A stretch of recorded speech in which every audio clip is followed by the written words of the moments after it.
Welcome to the Pencil Bob channel. I hope you enjoy the story. Remember to like and subscribe. And now the story.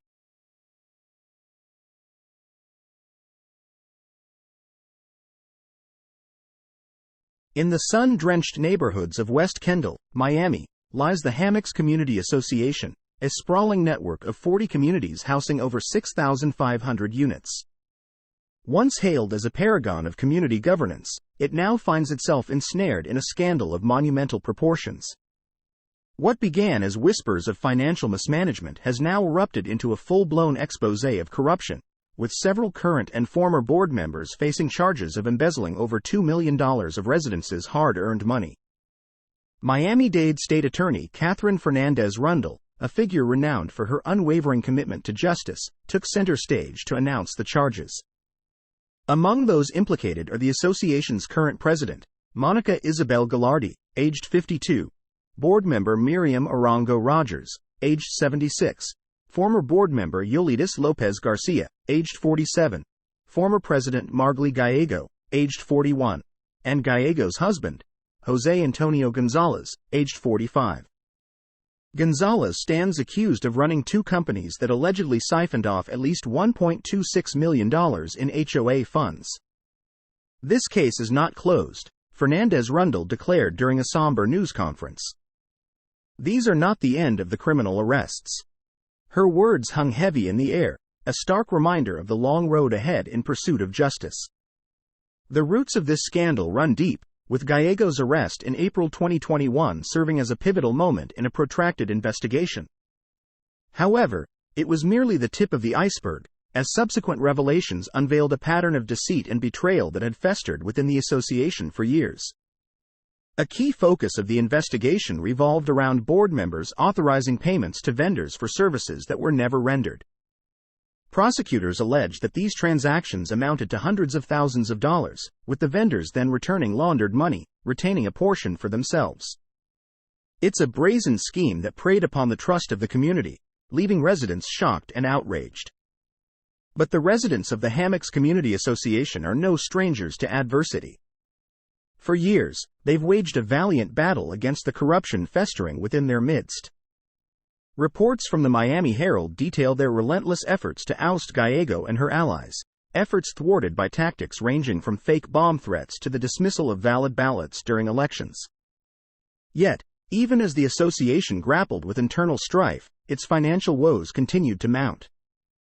Court documents revealed a staggering increase in the association's budget, soaring from $3.7 million to over $10 million in the span of a single year. This drastic surge has translated into crippling monthly maintenance and service fee hikes of up to 400%, plunging residents into financial turmoil. In the face of such adversity, the residents refuse to be silenced. Fueled by a collective sense of outrage and a steadfast determination to reclaim their community, they've turned to the courts in a bid for restitution. A pending lawsuit looms large, representing their last hope of holding those responsible to account and reclaiming what was taken from them. As the dust begins to settle on this sordid affair, questions linger about the efficacy of oversight mechanisms governing homeowners associations in Florida.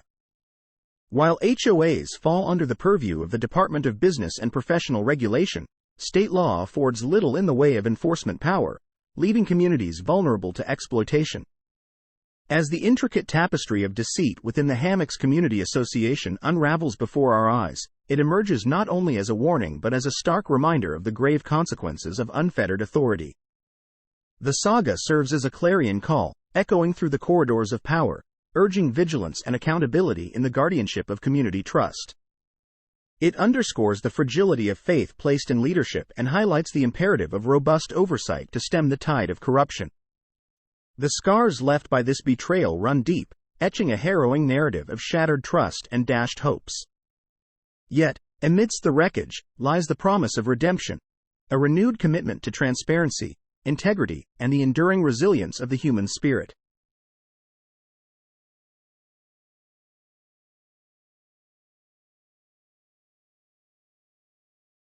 This was actually my neighbor's revenge. When I was 9, a new neighbor moved in across the street. They had a 9-year-old girl who had 2 pet bunnies. I became fast friends with the new neighbor, and several of the neighborhood kids would regularly come by her house to play with the bunnies. For 2 years, everything was fine. No one had issues, and we all lived happily in our white picket fence neighborhood. Enter HOA a-hole. Now HOA a-hole lived on the other side of new neighbors. Our HOA was fairly reasonable. Don't paint your house neon pink, cut your grass, otherwise you're safe. But HOA a-hole was high-ranking on the board and had a tendency to nitpick about stupid things. After 2 years, HOA a-hole had gotten bored and decided it was a problem that new neighbors had bunnies. Why? Because deep in our HOA bylaws, it states that you cannot have any non-domesticated pets. Bunnies, even though theirs had never been left outside or hurt any of the kids, were considered non-domesticated. HOA a-hole made a stink to the board and insisted that something be done immediately. HOA sends a letter that the bunnies get gone ASAP or fines would start accumulating. New neighbor tried to go talk to HOA a-hole and explain that they're his daughter's pets, harmless, etc. HOA a-hole wanted none of it, smirked, and told his daughter to tell bugs bye-bye. What HOA a-hole didn't know is that new neighbors were only a few weeks away from moving back across the country to be closer to family. They'd done a private sale on the house, no signage outside, and most people didn't even know. New neighbor could have just ignored the letter and he would have been gone before the fees could hit. But no, that would be too easy. What did he do instead? He drove to a friend's property in a rural area of town, captured 4 wild bunnies, and set them loose in the neighborhood the day before he moved. And boy, did those bunnies do what bunnies do. And where did they do it? In HOA a-hole's backyard, where he and his wife had spent years creating a bushy, flowery oasis. Within a month or two, the bunny population doubled. A few more and it tripled. Within a few months, our neighborhood was overrun. For the most part, they were harmless, stayed out of the way, and added a homey feel to our yards. For HOA a-hole, it was havoc on his beautiful yard, and he spent months petitioning that the HOA eradicate them to no avail. 20 years later, and the neighborhood is still a bunny hideaway. HOA a-hole still lives there and has long given up on protecting his beautiful backyard from the bunnies. All because he wouldn't leave a 9-year-old girl's pet bunnies alone. Edit to add. Thanks to everyone who pointed out that I absolutely flubbed the incredible opportunity to coin HOA a-hole. I will likely look back and regret this at least once a year for the rest of my life. Right on you, clever a-holes.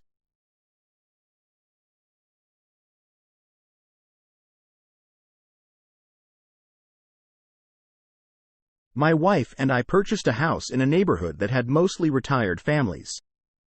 There were several other families in the area that had kids, but for the most part it was older folks. We bought our house the day before Thanksgiving and moved in overnight and into the morning. The following Monday I received a letter from the HOA that I had a dead tree in my front yard and I needed to have it replaced. There was a rule that we needed to have 2 trees, one in the back and one in the front yards. I contacted them and said that there was no way I was going to plant a brand new tree that would die immediately and that the ground was too hard. We live in northern Colorado. I told them I would replace it the following spring. They agreed that would be okay. The following spring, on the official first day, they sent me another letter saying I needed to replace the tree. I again told them that the ground was too cold and hard to replace a tree and I didn't want to spend money on a tree that would immediately die. After several exchanges and a phone call to a local nursery, they agreed that I could wait a little longer. Now driving into the neighborhood, there is a division between entering and exiting the neighborhood. This is the HOA property and they had a good-sized tree there. The tree had died and was in view of the main road and everyone entering into the neighborhood. I finally got a fine in the mail about my dead tree. I refused to pay the fine and told them when they got rid of their dead tree, I would remove mine. They pushed back and said that as a homeowner they could fine me and I needed to follow the community guidelines. I continued to refuse to pay the fine and had a friend who was a lawyer contact them. They agreed to remove the fines and still said that I needed to follow the guidelines. After a few weeks, when I was driving into the neighborhood, I saw their tree had been cut down. When I got home, I got my axe and chopped down my dead tree. I replaced the tree soon after. After this whole incident, someone from the HOA would walk by my house and measure my grass and would constantly harass me. This was one of several issues I had with the HOA. Luckily, with a new kiddo on the way, we moved to another town into a larger house. I had a coworker who lived a few houses down from me, and she said that they started harassing her too about her grass being too long. She worked nights at a hospital and would sleep during the day. She moved out of the neighborhood shortly after I did as well.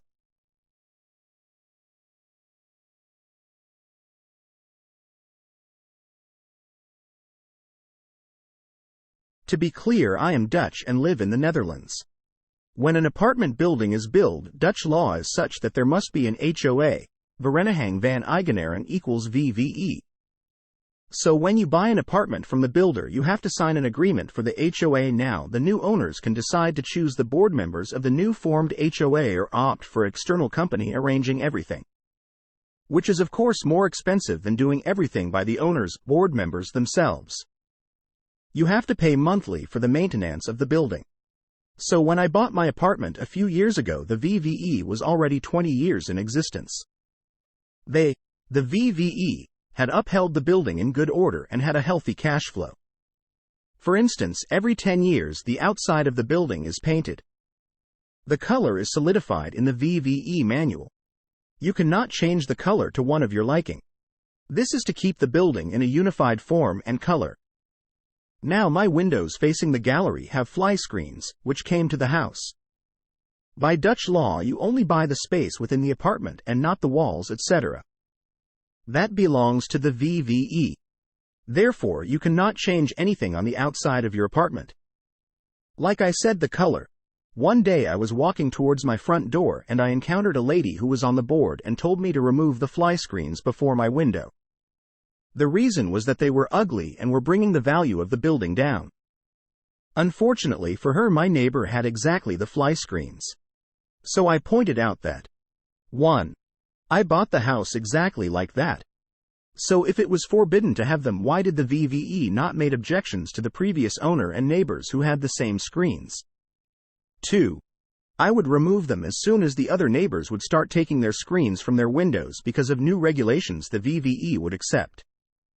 The VVE would have to arrange a meeting with all the homeowners, and any change in regulations need a 51% majority of votes. Also, she complained about my net curtains lay on the windowsill. They were an eyesore. It was degrading the value of the building. Now that was something I didn't mind changing. By the way, that lady lived beside me. Maybe she was trying to look into my home, which used to be normal in the old days. And now the kicker. I found out that she was actually selling her house and was concerned about the value of her property. Sneaky bee.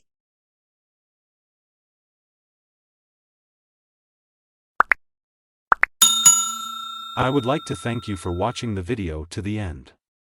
To encourage us to make more videos, please like, subscribe, comment, as well as share.